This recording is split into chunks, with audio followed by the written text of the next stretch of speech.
just 1 minute policy, you know, what you want to bring policy-wise, what you want to do policy-wise, okay? As opposed to, you know, and where you see the issues and what you bring to the table, okay? So we'll just like take a quick minute, and that'll set the tone for the issues we should go through in the discussion. Okay, should I talk to you or? Talk to me. Okay. Forget about that. All right, forget about, Yeah. good. I don't like those things anyways. I think the reason that I jumped into this was because of the prioritizing of the budget. I have some issues with how the budget is prioritized. I have issues with appropriately funding core services, while other things that may be nice and are good perhaps can wait for different times. Obviously, the pension issue is the issue of the day. It's a huge issue. I particularly understand the pension issue, having worked with it for the last 6 years. And I have some ideas and thoughts, obviously, about it, quite in depth. And quite frankly, I think there's a way to deal with it on a political level. I think we've been put in a position where the taxpayer and the public employee are pitted against each other, and I don't think it needs to be that way. I think the reform and the changing of the system is in the best interests of both of those groups, and so those are the two primary reasons why I'm here. Okay. Is that a minute? That's good. Perfect. So basically, the key two issues are budget priorities and pensions, is what I'm hearing. I think those are two big issues for me. Yeah. Well, those are two big issues for us too, so we can definitely spend some time on this. Luella. Yes. Welcome. Thank you. I'm a CPA by profession, and the pension issue is like for me going through studying for the CPA exam all over again. But I was also on the city's Blue Ribbon Task Force for Fiscal Health, and that essentially transferred me from being just an interested citizen to somebody who thought that they could do some effective good on the council. My financial background, my 9+ months with 13 other volunteers, learning the intricacies of city finance and trying to understand ways to improve delivery of service and responsiveness to the citizens, made me feel that I was uniquely qualified to be able to sit on the council and help. Okay. My turn? My primary concern is the budget, and that's because it equates the quality of our budget and that the effort that we put into it has drastic effects on everything that Barry and Luella has mentioned. Whether it's healthcare, controlling our healthcare costs, or pension issues, or the way that we prioritize and spend our money, that equates, upstream as much as it does downstream. And unless we have individuals that are willing to take us in a different direction, rather than just focusing on raising taxes or the efforts that have been proven to lead us down the wrong path, we're going to continue to have these issues that we're having, whether it's funding arts, recreation, open space, or police services. Secondarily to that, I'm a businessman. I've been a very successful entrepreneur and executive, and I have a very long record of building, maintaining, and then putting troubled organizations back on the right track. And right now, Walnut Creek, our fiscal problems are in trouble, and we need individuals that have experience and an understanding and financial background in order to repair them. Once that occurs, then we can focus on, or in conjunction with that, we can focus on providing additional police services. I think it's ridiculous, some of the things that our city is allowing to happen to our police services. and the lack of police officers to protect my family and the families in Walnut Creek. And then, in conjunction with that, protecting the services in which all of us, or a good percentage of us, moved to Walnut Creek to enjoy all the great amenities that Walnut Creek has to offer. Okay, Bob? For any city, budget has to be among the first priorities simply because there's a requirement to balance the budget. We can't print money and we can't do funny financing. We can't print money and we can't. Do what? funny financing. Funny financing, okay. As some higher level organizations occasionally do. No. You referencing some of that? Any ones you have in When I- particular? When I joined Walnut Creek City Council in 2008, we were in the midst of the worst economic situation, certainly in my lifetime. We didn't have any control over those economic forces, but we sat down and we did what we could within our authority, within our power to deal with the problems that we had. We had an immediate $6.7 million shortfall in the current 2008-2010 budget. We dealt with that. We had a projected $20 million shortfall in the 2010-2012 budget. We dealt with that. We had a projected $2.3 million deficit in the 2012-2014 budget. In each kind, we have produced a balanced budget. And so I think we have taken the appropriate action to demonstrate that. The second critical priority for any community is police services. We have in the 2012-2014 budget restored 2 positions. When we were encountering a problem in late December and January with late night bar violence, we took action about as quick as the city council can take action, adopt an ordinance to give our police in our city the tools that it needed to continue to provide what we need to make sure that we are a safe community. We are a very safe community. Some of the things that make Walnut Creek special, though, are the other things that comprise part of the community, and in fact, to me, contribute to the safety of the community. When people come from out of state, they choose to move to Walnut Creek because of everything that Walnut Creek has to offer. And I think those things really, whether you're talking about the leisure, the library, the vibrant downtown, the aquatics facilities, or Broadway Plaza, are all things that contribute to the vibrancy and how successful our city is as a city and as a community. And I think we have to be mindful of all of those things as we move forward.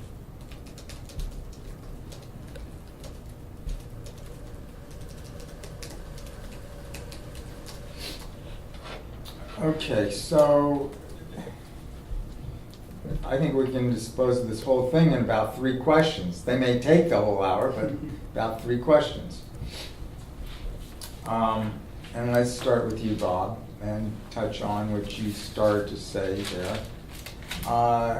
What do you see as the balancing? And you know, I've looked at the budget. I mean, the numbers I understand, if we look over the last 5 years, sworn officers were 81 in 7-8. Today, there's 77 with 1 more coming.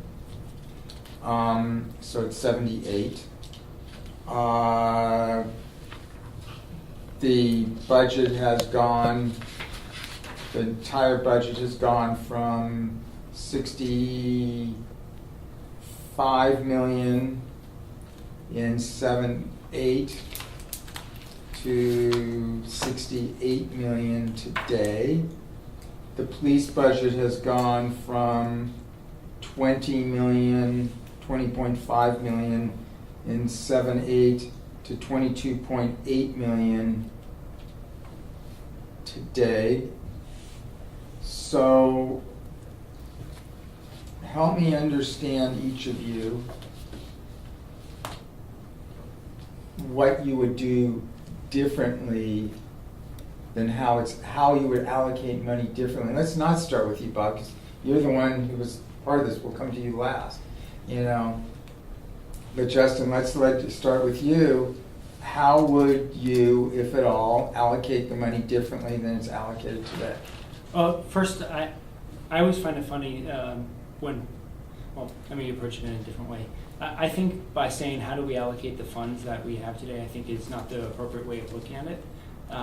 The issue today is not a revenue-based problem.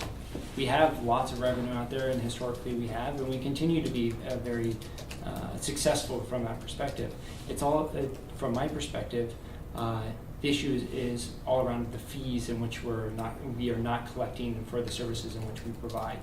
If we were to focus on, put a greater emphasis on collecting the fully loaded cost of all the services that we provide, the income that we receive from that increased revenue could be utilized for these other services, whether it's for savings to pay for services that we need to, or deficit that has been built, or providing more police officers on the street. I was just doing a calculation. Well, just let me stop you a second. Did I not understand you? You just said we didn't have a revenue problem. And now you're wanting to create more revenue. What my point is that we're getting approximately $64 million a year in revenue. And we are spending that, in my opinion, in ways that could be utilized more efficiently. Right now, our employee services are about 75% of our budget, which comes out to about $48 million. For each 1% that we recoup in our fees, or that we charge the community for the services that we provide, that's $480,000. That $480,000 could be very easily utilized to hire 2 more police officers, or pay for the $60 or $80 million, depending on what figure you look at. I'm sorry, back up. I'm sorry, I was looking at the budget numbers and you lost me. Right now, Start that last Sure. 30 seconds over again. I want to make sure I understand. Right what now, you our said. budget is about $64 million for our Well, actually, I've got about 67, but that's okay. Go ahead. So, and 75% of that are spent on employee salaries. Mm-hmm. If we were to recoup an additional 1% of those that employee costs, which is essentially built into the fees in which we charge to our citizens, whether it's art programs or what have you, that's approximately $480,000 a year. Okay. Those fees could be utilized in order to provide services for the things that I think Okay, are so be beneficial. specific. What fees would you increase? Our arts, recreation, and any other fees that are associated with that. Any fees that we provide to our business community, whether they're building related or business. Well, we can't do business taxes because that's passed by the community. Essentially, any. So arts and recreation. What else? Any open space, any business related fees that we charge the community. Essentially, Well, let me put it this way. I think that we should do a full-scale analysis of all the fees in which we provide and have fully loaded costs associated with that. The city is not currently doing that, so we have no idea what the cost of the services in which we're providing to the citizens are. If we were to have that, then we could charge the appropriate fee in order to recoup as much of the money that we're putting out in order to provide those services. Those fees could be then utilized to pay for the services in which we're not providing today. Okay, so you would increase arts and recreation fees. You would increase Swimming pools, as an example. Essentially, I think we should look at all of the fees in which we provide to the city, get a fully loaded cost associated with them, and provide and charge fees that are appropriate to recoup as much, if not all, of the costs associated with providing those fees. okay, to and if you were to do that, where would you spend the money? We need to have additional police services. Again, like I said in the first question, I think it's ridiculous that a lot of the services, like the community policing division, has been pulled. The police chief has come out and said that we need more than the 2 police officers that the city council is currently funded to slate. How many more officers do we need? I've heard figures from the police chief. No, how many do you think we need? I trust, just much like the city council, I trust the police chief in order to provide that information back to us. The police chief has said that we need approximately 7 additional police officers. Okay, so you would increase it to more than The 5 two- years ago.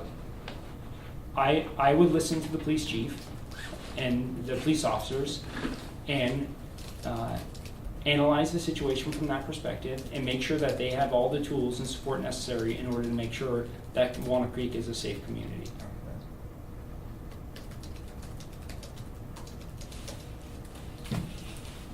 Okay. Well, wait, let's, before we go on to them, I want to clarify something. You would listen to the police chief as the head of a department. I can pretty much guarantee you that every head of every department in the city of Walnut Creek is going to tell you they need more than what they have now. Sure. And your job, it would seem to me, as a council member, correct me if I'm wrong, council member, is to parse that and to figure out what needs to be. So what are your priorities? Is there a pecking order? Would you listen to the police chief and give him his 7, and then whatever else is left, they get? How do you go about? What's your process? Of course not. I mean, again, I'm a businessman. That's not how I run my business. If I gave my staff everything that they wanted, I'd be bankrupt 10 times over. Of course, there has to be a filter that you go through in order to say what is justifiable and what isn't. I mentioned a few of the issues that we're facing today. The community policing division getting pulled off our community and getting pulled down into downtown. That would be one of the first things that I think we need to restore, and that's a heck of a lot more than two police officers that is currently in the budget. So in conjunction with what I feel is right for the community and feedback from the community itself and the police chief, we would have to come to some sort of conclusion of what the right number of police officers on the street are. I think the fact that we are making cuts, cutting back the community policing division as one example, and the problems that we're facing downtown just shows that we need more police officers on the street. Well, let me just ask one thing before we move on, so I'm clear. You are actually proposing staffing 78. If you did 7 more, 85. So you would be in 7-8. There were 81 sworn. By my count, by your numbers, you would go to 85 sworn. So let me step back 1 second. They're not my numbers. This is what has come from the police chief. The police chief has said that 7 additional officers would be optimal for his department. Yeah, but you just said you think 7 more. I think that we need to restore the community policing division. I believe that was 3 or 4 officers, along with the officers that... Okay, here's my question. Why do you believe the police department needs more staffing than it needed in 07-08? Well, I think that we have a much different community than we did in 07. How so? The issues that we're facing downtown and the problems caused by having far too many drinking facilities in our neighborhood has put a drain on our resources. That's what we've been fighting for more than the last 2 years. We've been fighting that probably since the 07 and 08 timeframe, and the situation has just gotten worse. Again, the fact that we're pulling police officers from the community and putting them in other situations just shows that we are having a staffing issue. Okay. Thanks. Well, Would you repeat the question? Probably not. that's, are you asking would I or can I? Would you please? I want to understand your priorities. I want to understand how you would budget and allocate the budget differently than it's allocated today. Or would you? Yeah. I don't know that I would completely revamp the process. It is a community-based process. The community has input in how we're doing it. The community's money is what we're spending. And so it's very important to me to make sure that the people in Walnut Creek are represented by the council, and the council listens to how they say we should. Okay, but my question is, we've got a budget, Mhm. the general fund budget. It's basically broken down into categories. And a lot of this debate has been about more cops versus more park services versus more community versus what. And my question to you is, are you happy with the priority, or do you want to readjust it? And if so, if you want to readjust it, how? Because we start with the premise that this is, aside from any more money that you might raise maybe, that this is a zero-sum world. You take from one, you don't increase one without taking from the other. So if you would reallocate it, how would you reallocate it, or would you?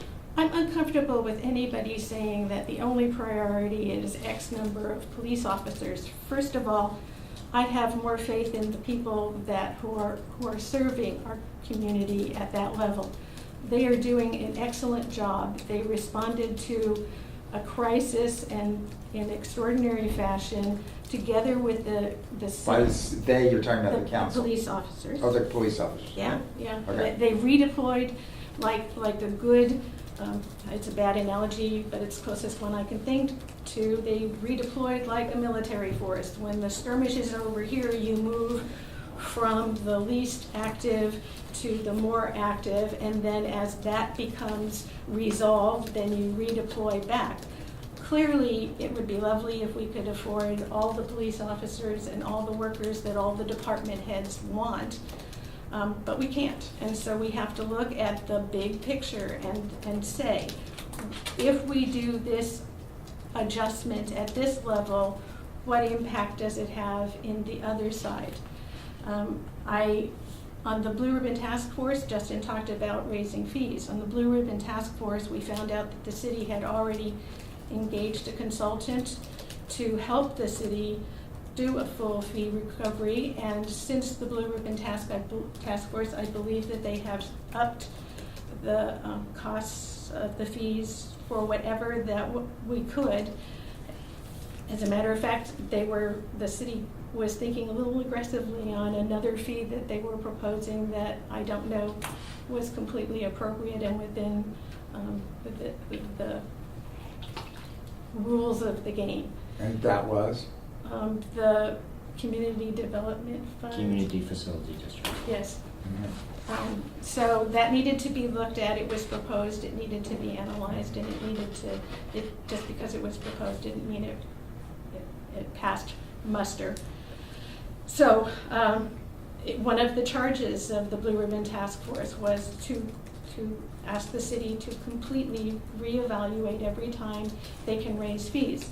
It's really simple to say you raise the fees for this arts thing or that arts thing. There are policy decisions in those fees too, like the difference for seniors versus busy times versus residents versus non-residents, and you have to address all of those issues rather than just saying you can raise fees. I just think that this is a far more complex problem, and to just say we need to spend more money on police is not altogether appropriate. Right. Thank you very much. Barry? Well, cities can always use more revenue, but I also think that there's some allocation issues as well. Let's talk about the revenue first. I do think that to a certain extent, looking at individual user fees for programs that individual users enjoy is something that needs to be examined. However, let's face it, people that pay tax money want to have those fees as low as possible. They do. Does it benefit the whole of the city? No. Is there an argument that in an intangible way that it benefits the city? Yes, because it makes the city a better place to live in general. However, I do think that there has to be some examination of increasing user fees. However, I'm not wedded to the idea that there has to be a complete 100% recoupment of the costs that are spent on those particular programs. One of the things that, as far as revenue increase that occurs to me, that I've seen lightly examined by the city council in various small ways is advertising space. Now, they had the kiosk issue going, which went where it went, but it occurs to me that we have a number of facilities, and I'm not saying that this is the only solution. I'm not even saying the solution would necessarily work, but I don't see it being examined where we engage advertising space, for instance, at our Heather Farms pool, or Heather Farms Park, things of that nature, which would bring us up to a point perhaps where we would be able to have the money, at least in part, to improve those particular infrastructures. The part that I have a problem with as far as allocation is manyfold, and quite frankly, because I'm not in there looking at every single little thing on the inside, I don't know them all, but I guarantee you there's more there. Obviously, we built a library, and I don't have a problem with the fact that Walnut Creek has a very nice library. However, I do have to question whether or not that was the appropriate time to do that library. Barry? Yes. I'm going to cut you off on that because frankly, the library's done. Got it. Okay? Got it. And my question really has to do with, we've got a current allocation of the general fund. Okay. And my question is, how would you, if in any way, allocate those funds differently? And it's great, you know, the bringing in more funds is a fine idea, but until that happens, my question really is, how do you reallocate the general fund, or do you? In ways, I mean, and I brought the library up not because I wanted to rehash that particular issue. I brought it up because the county pays for that library to be open a certain amount of hours. And the city pays a large sum of money for that library to be open extra hours. And whether or not that should be cut down, whether it should be cut in half, whether it should be cut altogether for temporary purposes, those are things that need to be looked at.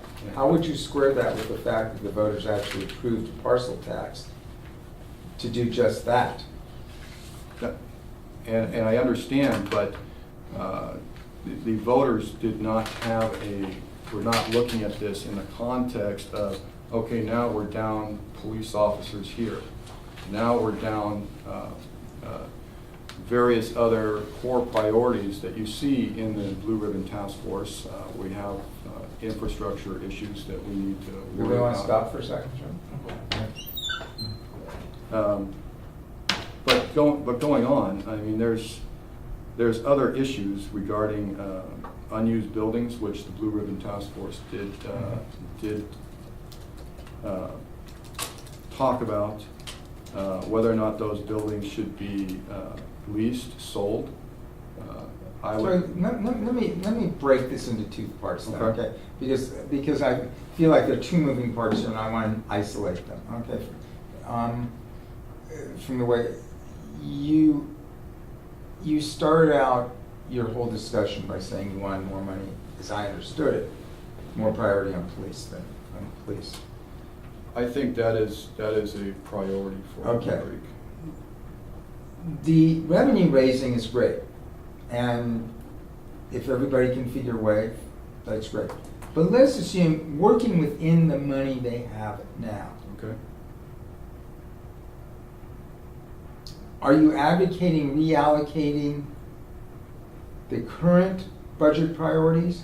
And if so, then what do you give up for more police? Okay, so you're talking about the buildings that's a way of raising revenue, but you don't see that as reallocation. I mean, you know, Got it. Okay, I'm saying, I got it. working within the reality we have now. And I totally hear what you're saying. We may be able to raise more money in the future, find other funding sources. But we're not there yet in terms of, I guess we're, you know, because I haven't heard, and correct me if I'm wrong down the bottom, we'll get to you. I haven't heard the council saying we wouldn't like more cops on the street.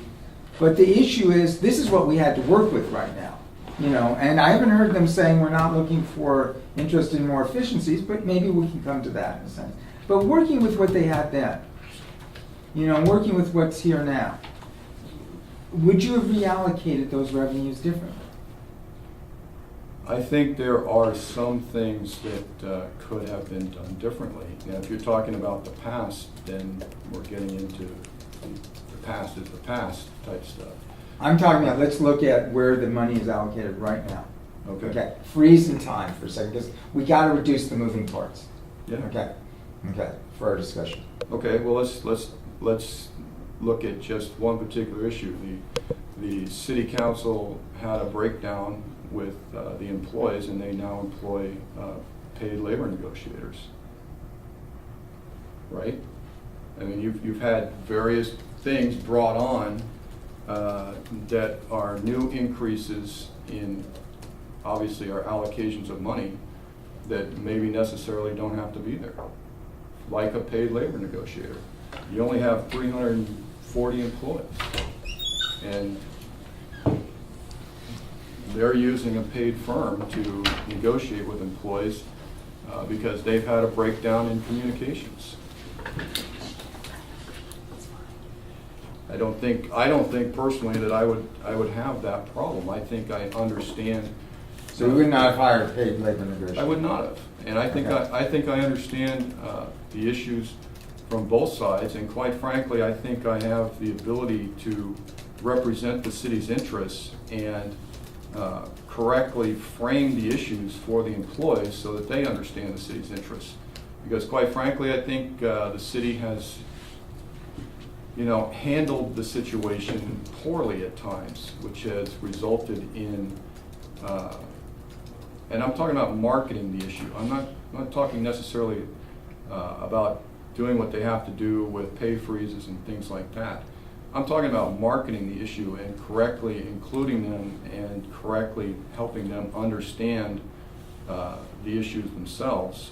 Okay, let me see, what I'm hearing from you in terms of this, how do we the zero sum, how do we reallocate? You're saying you would have not put money towards a paid labor negotiator, and you would have put that money towards cops? Is that what I'm hearing? Potentially.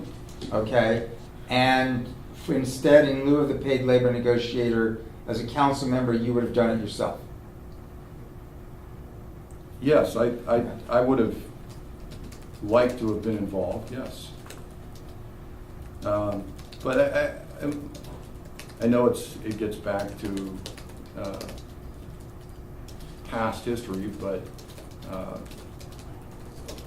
looking at things like, we have a shuttle bus downtown, and does that shuttle bus get used constantly? Or does it get used only during holiday hours, or does it not get used at all? And how much is that shuttle bus costing? There are a lot of things like that that are nice to have, but isn't the shuttle paid for by merchants in downtown? is it entirely? I thought it was. I don't know. You tell me. Right, and I can't tell you for sure, but that's something that I would want to look at. And those types of things, as an example, are things that I would like to look at as okay, this is a great thing to have, but at a time when we're laying off employees and laying off employee services and we're holding back on hiring cops and everything else, are there things like that that we can use to reallocate in a sense? What if it was one more police officer? What if I was able to go through that budget and say, okay, look, there's a couple of nice to have things that perhaps we can do without temporarily that will get us over the hump, and we can hire one more police officer. Now, are we ever going to be able to hire seven? My question, and then we're going to move on. Okay. Okay, my question is, the only thing I've heard that you would specifically give up right now in the current budget, as it stands, to fund more cops, is the paid negotiator? Well, I think that's a little bit unfair because there are other things in that budget that it is possible to go through and look at. And there are other nice to have things. Am I going to be able to name them all for you? No, I'm not going to be able to name them all for you. Granted, guilty as charged. But I think it's unrealistic for any of us to say that they're not there.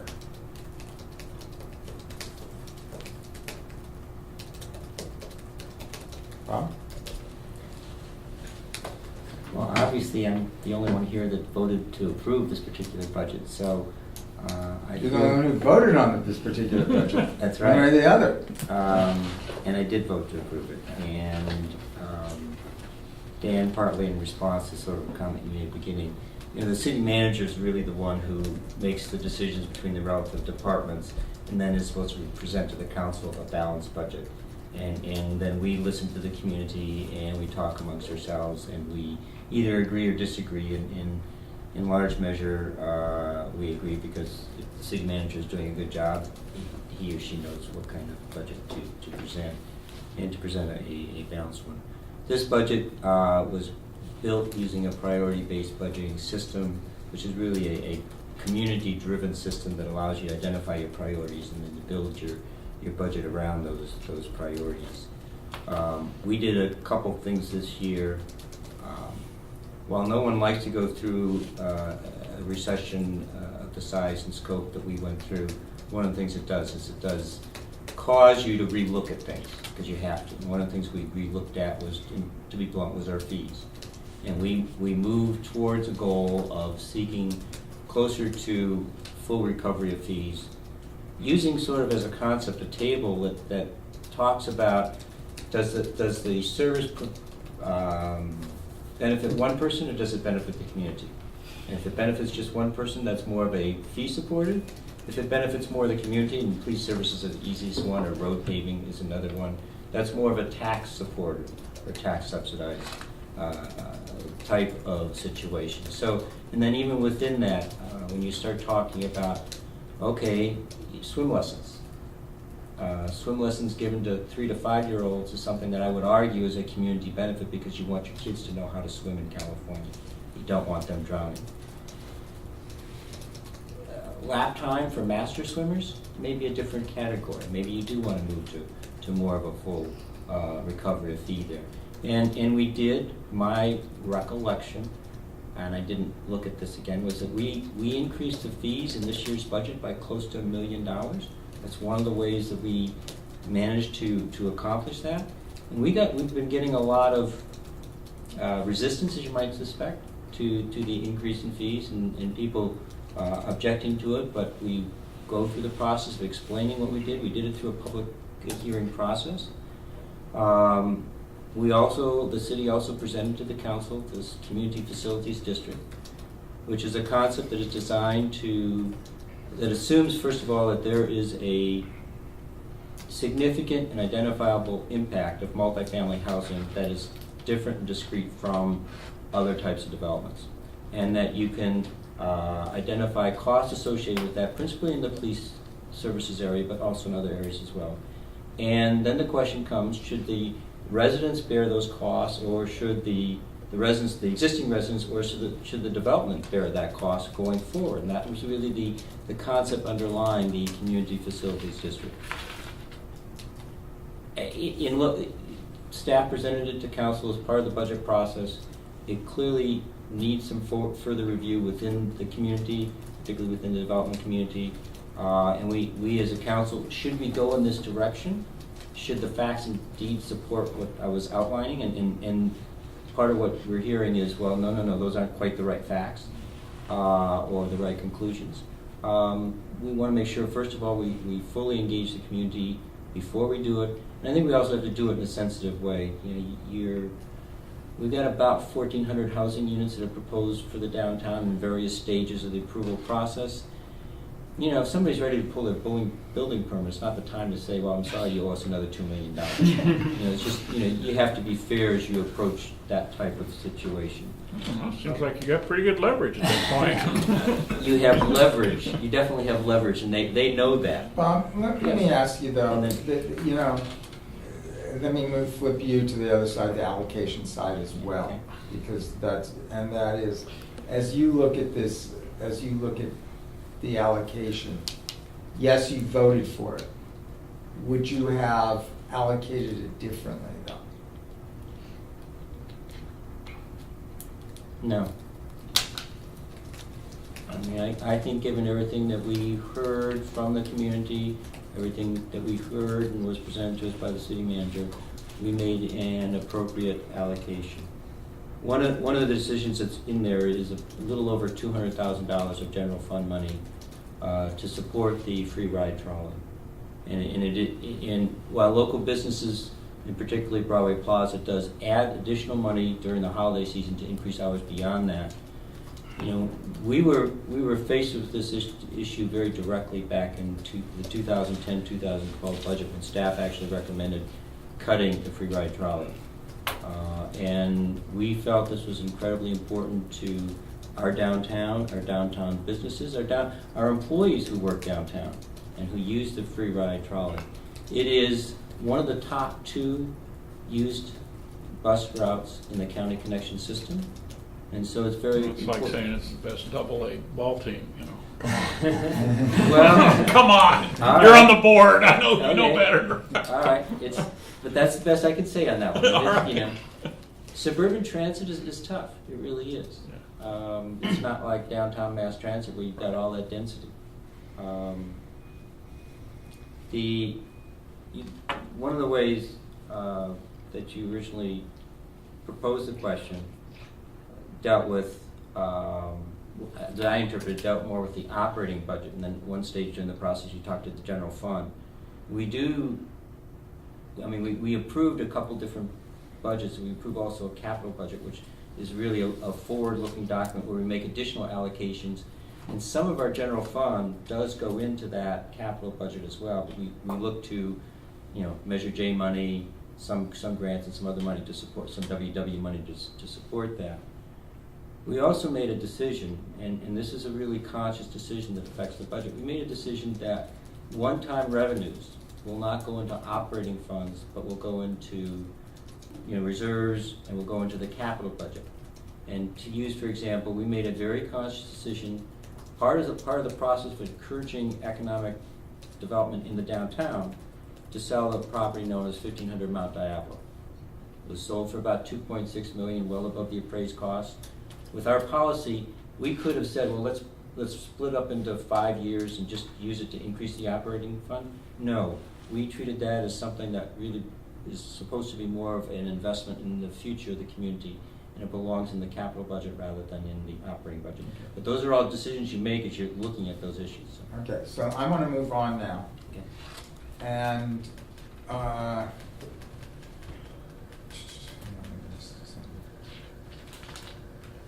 yeah, what I want to understand next is a lot of discussion right now in the city about the pension liabilities.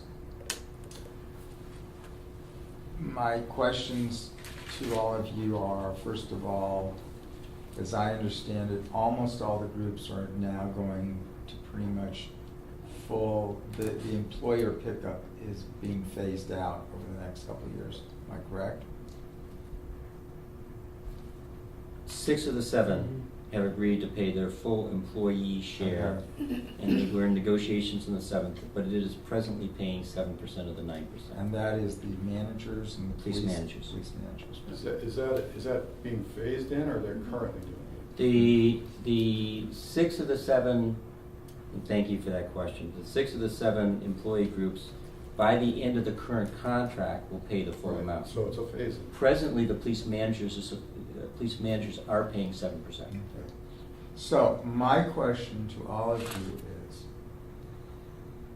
as you may or may not know, when the pension changes approved in Sacramento in the last few weeks, you would go further. You could go further.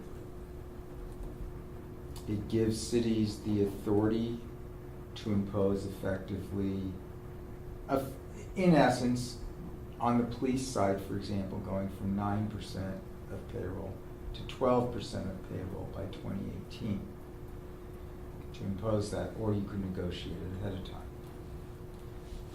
The city's costs are far more than double that. They're actually about triple that, if I'm correct, and I'd have to look at the exact numbers for an employer share.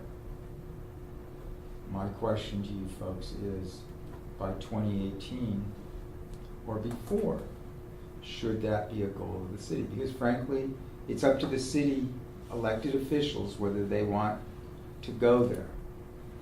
I don't think on your miscellaneous employees, that you're very far off now from what the 50-50 normal cost split would be called for in the bill approved in the legislation signed by the governor. But on your police, you could go a lot further. So let's just go down the line and start with you, Bob. Is 12% the goal that should be, is that where you guys should be going in the future? Should we be going to the employees paying an appropriate share of their pension costs, the identified employee share? I think the answer is yes. No, No, because I think that is an answer. I don't know the number. You're giving me a precise number. And I haven't read the bill, so I don't know that. Well, I you'll want have to to respond take to me one on other my thing. faith. Yeah. I've read the bill carefully. I know you've read it better than I. All right. So the bill And says here- that by It's 2018... It's actually had it changed. Let me be real clear on what the Okay. bill says, so you guys understand, okay? There are two components to your pension payment, the normal cost and the unfunded liability. What this bill does is, for state workers, it splits the normal cost 50-50. For local agency workers, it gives you the authority, if you cannot negotiate it by 2018, to impose a 50-50 split of the normal cost, up to 12% of payroll. In your case, your normal cost, if you split 50-50, would be much more than 12% of payroll. So effectively, what this bill would do is it would give you the authority by 2018, if you cannot negotiate it before then, to impose 12% rather than the 9% that you are currently headed towards. My question is, should you be going for that 12%, Bob? And if you want a single word answer, the answer would be yes, but would also be that I am not. We have gotten where we are as a city, working with our employees in a largely collaborative manner. We had one contract that was not. We have not imposed. And I have a lot of confidence that we would be able to work through towards a resolution of this as well. I think the taxpayers have an interest in making sure that employees are paying their fair share. And this is a reflection that the state has said that this is a reflective of what is the fair share.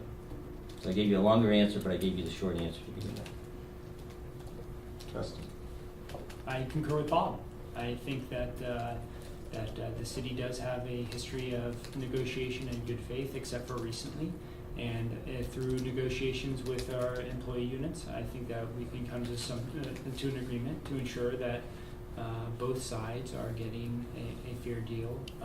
Well, I should say all three sides, not only the city, the employee association, but also the community is getting a deal that's beneficial for all. You said I concur with Bob, but you sidestepped the answer to the core question. Yeah, I will answer it the same way that Bob did. Yes, I believe that we should look at recouping as much of these costs as possible. That is not the question. I'm going to reframe it again. Okay, please do. 12%, yes or no? Yes. Thank you. Okay. 12%, yes or no? Short answer, yes. Longer answer is what we're looking at future dollars versus current dollars, and I think it's important to understand that we are in a competitive environment, and we have to attract good people, and so to the extent we can maintain our goals and have as much transfer to the beneficiaries of that, we also recognize that there could be other costs.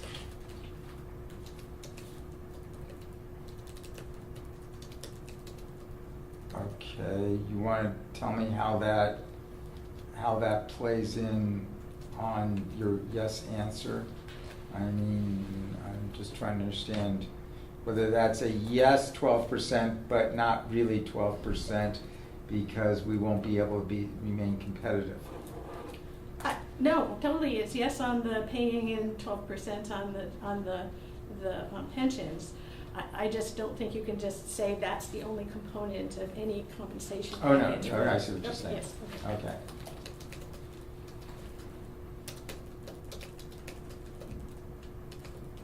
Derek? Short answer, yes. Can I expand? Absolutely. Please. Wasn't sure. Look, Everybody else did. right. I'm the only one here that's ever negotiated a labor contract on behalf of public employees. I've been through the labor negotiation process ad nauseum. The reality is that this is the way of the future. It's going to happen. It has to happen. The question is, can we bring the employees to the point where they understand why it's the way of the future and why it has to happen? The problem is that, and I don't think we would have to impose. I think that I can negotiate. I think that the city can negotiate it. But the question is, can you market it correctly? Can you market it correctly to employees? And I'll tell you exactly what I tell my people is not only is it the way of the future, but it's in the best interest of both employees and local governments to get us over this hump, because quite frankly, and I'm the only one here with a public pension, I want that public pension to exist. See, I did all this work, and they said that they were going to pay me later for this work, and now, quite frankly, I am worried that that's not going to exist in the future. And putting those terms and understanding it at that level is what needs to happen. And quite frankly, I don't think cities and counties and local governments understand the employee perspective enough that they do that. They either don't understand themselves, or they bring in these paid labor people to do all of their shenanigans, and it ends up being a boot on the neck, and you get a lot of conflict. It doesn't have to be that way. Excuse me, Barry, am I hearing you correctly? Oh, I'm not supposed to ask questions. No, that's okay, go ahead. Does that mean that the other side of the negotiation doesn't have an equally strong representative, kind of, it's now equal to equal as opposed to city councils versus the union experienced people? Or do you have? I'm not sure what you're asking. Well, let me try and frame it, because I think I hear the question she's asking, Okay. which is, you talked about this earlier, you seem to have some disdain for these hired negotiators. I do, to a certain extent. And so the question is, do we really think that the other side doesn't have very skilled professional negotiators on their side? And so this would seem to perhaps unbalance the playing field in the negotiations. Well, I mean, if you've ever been in one of these negotiations, these skilled negotiators we're talking about, quite frankly, 90% of what they say is a whole lot of nothing. The 10% is trying to get down to the nuts and bolts of it, but quite frankly, Dan, it ends up being that the ultimate decision makers are the ones that eventually get lobbied, and eventually are the ones that have to understand the situation, understand the nuts and bolts of the situation in order to make an appropriate decision. It always comes back to the ultimate decision makers, and it ultimately comes back to employees dealing with the ultimate decision makers. And that's where you have to have the ultimate decision makers being able to appropriately market and make the employees understand what the situation is. I mean, most of the negotiation, guys, gets done outside of the negotiation room. It really does. Where's it get done? It gets done with the decision makers How? by sitting down with them and working out the problem with them. And I'm being very real with you.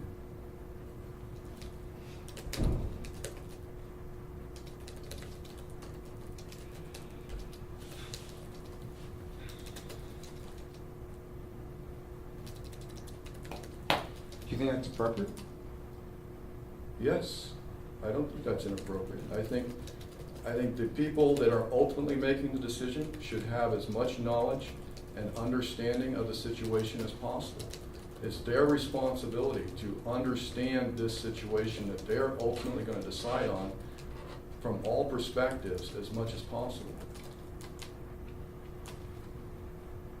Well, since we've gone down this path for a quick second, real quickly, and then we're going to start wrapping up here. Luella, would you get rid of the hired negotiator? I'm not sure I understood Barry's answer in terms of whether the decision makers being the city council and the. Well, I understood his answer. Okay. Okay, So would you interpret it for me, please? Well, my question really doesn't bounce off of that part of it. My question to you is really, should the city have a hired negotiator in negotiations? Well, I think the answer is yes, and I think it's because city councils generally aren't people who have had a lot of experience doing negotiations, and I also believe that most of the negotiations are done at the city staff level, and then it's approved by city council. Is that right? Is that right? Well, you're doing fine, but now, again, maybe Dan will come to me at the end and I'll offer some correct. thoughts that I can Okay. legally offer. Okay. So where was I? So yes, you say you should have a hired negotiator. Yes. Okay. I think, and I know this is going to sound political, but I think it depends. In a circumstance where there's an impasse, like there was recently, I can understand because of all the emotional problems. Okay, so let me be real. Let me just cut through. Okay. In the situation of Walnut Creek goes into its negotiations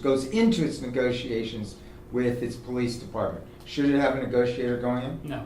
Okay. Should not have a negotiator unless what? Unless there is a roadblock that is preventing that from occurring, such as That being? an agreement being formed.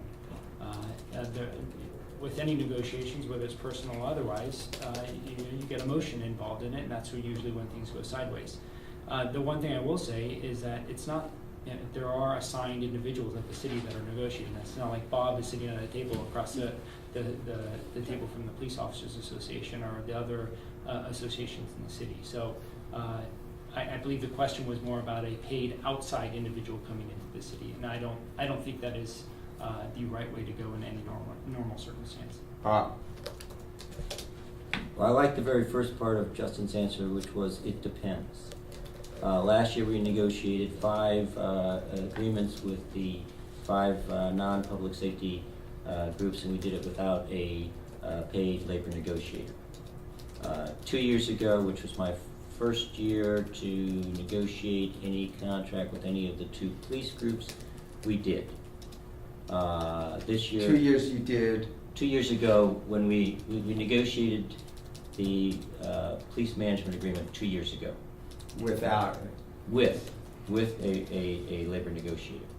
You know, the labor negotiator does a couple things. Well, hold on. So 2 years you negotiated with management agreement with a negotiator and on both sides. Okay. And this year we have both groups.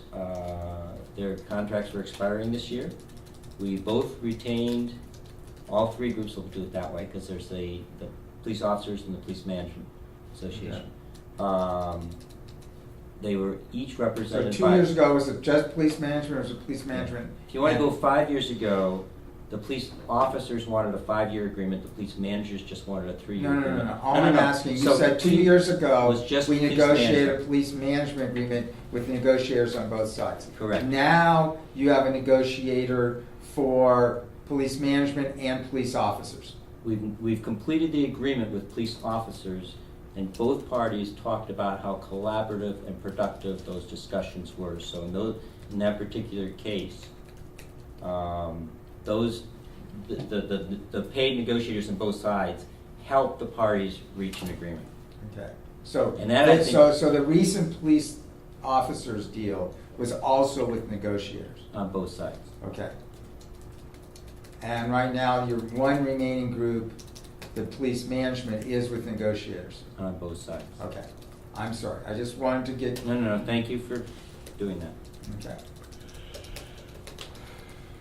Okay. So you want to add any more to your? Well, the It answer was depends. it depends. I mean, what literally, you look at it, the answer is it depends upon the situation and the group, and I think that's as good an answer as you can. I think the city council and the city need the flexibility to do that, to use their judgment and discretion to do that when they decide that the circumstances warrant it.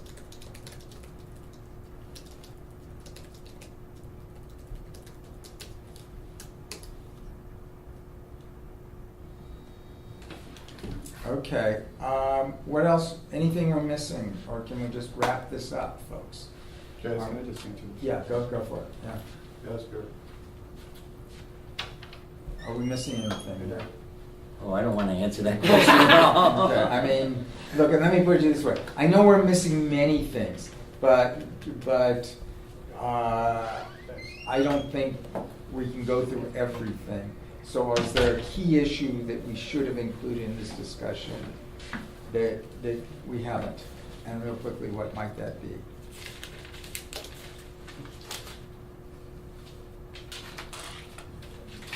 If I were going to identify a key issue, and it's along the lines of where you have been talking about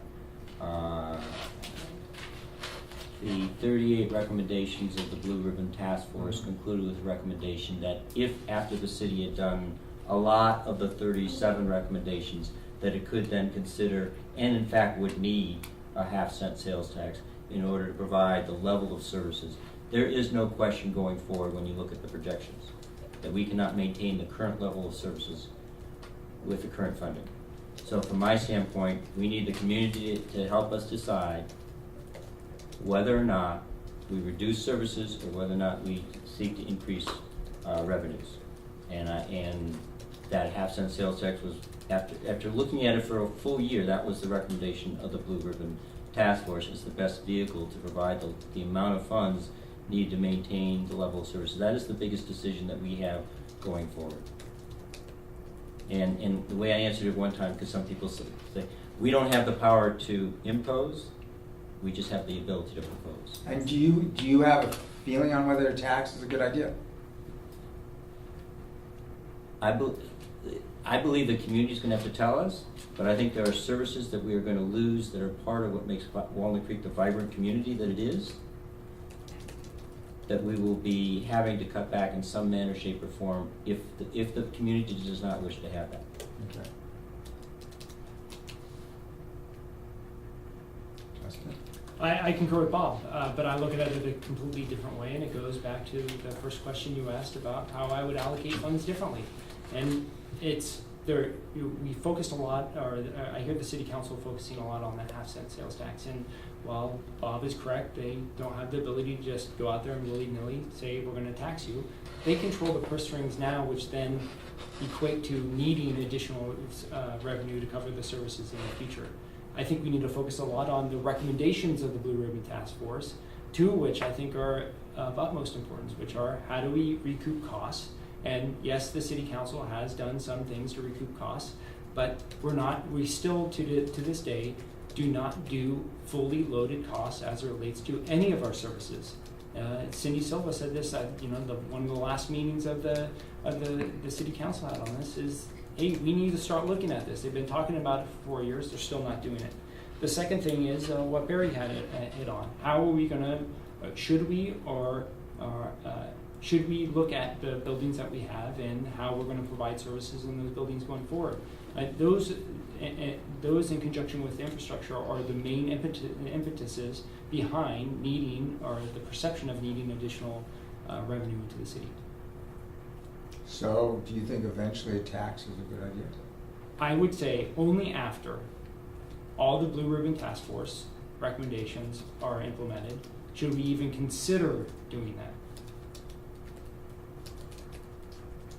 Unfortunately, that does not appear the path that we're going down. Well, Definitely, the Blue Ribbon Task Force recommended it, and it recommended it for a couple of reasons. One of which was it was the most likely to be passed, the one that affected the Walnut Creek citizens the least, because it would be absorbed by outsiders, the visitors, the people who come into our community, the people who Some of essentially, it would be. the people who essentially use our services and don't pay for it any other way. During sales tax. During the sales tax, yes.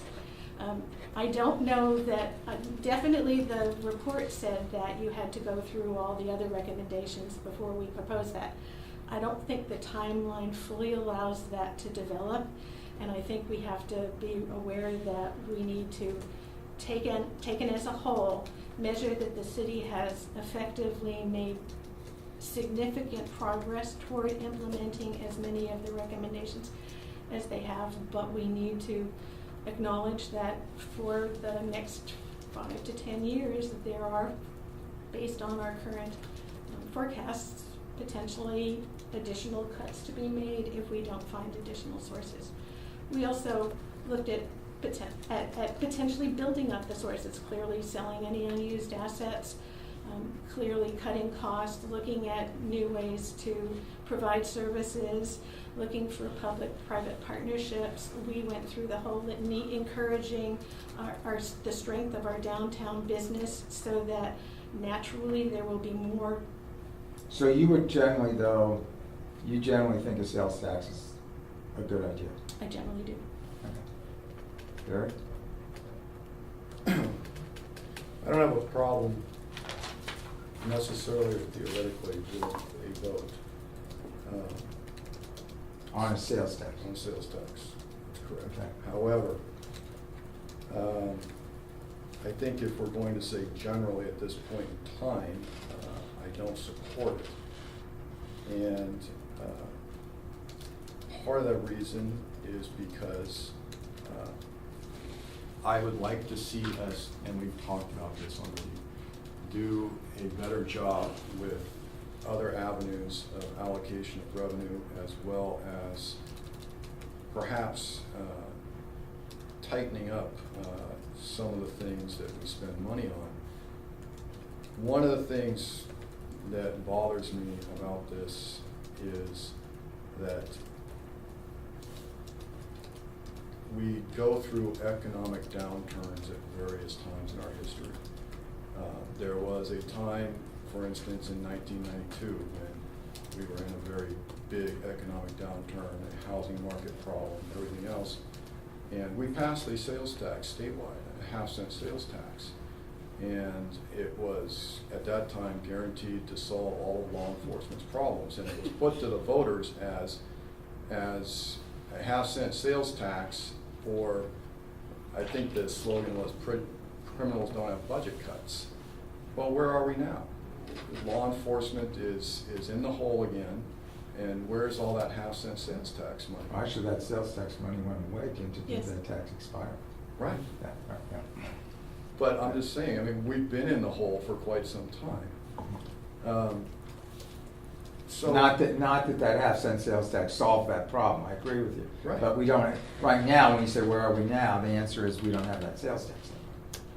But when we're looking at a probable increase at some time in the future with a state tax, we already have a fairly high state tax. We're probably looking at an increase in federal tax. And now we're going to introduce potentially a 50-cent sales tax at the city level, which I'm hopeful our problems are temporary. Whether or not it's 2, 3, 4 years, it's a temporary problem. And, you know, there are different ways to look at this, and perhaps if there's an expiration date on it, it becomes a different matter. But one of the things that worries me is that you end up getting a permanent sales tax to a temporary problem. Folks, thank you very much